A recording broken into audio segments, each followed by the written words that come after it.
Well, this is a model of a tibia or a shin bone, the same bone that Kevin Ware fractured yesterday. And basically, they described it as a compound fracture, which means that part of this bone, when it broke, actually projected out through his skin.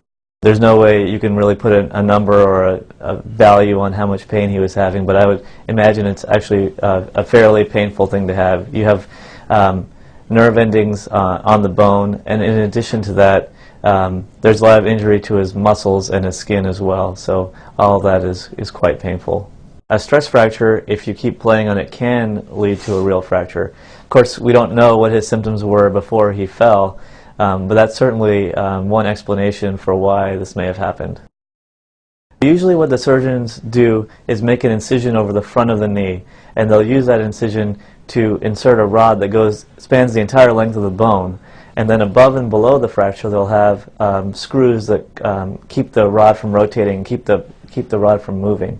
And that's basically to keep the bone pieces in place while it heals. Saying the surgery is successful at this time means that when they lined up the bones and put it back together, they were pleased with the alignment of the bones and they felt like they were able to get everything back together. That doesn't mean that it doesn't speak to his recovery. I think that this is somewhat of a career-threatening injury, and the reason is because even if his bone heals well, the question is, will he be able to regain the strength in his muscle to make him be able to, jump and have the athletic ability that he had before? And that's a big question mark, and we won't know, I think, for 9 to 12 months whether he's able to come back to basketball.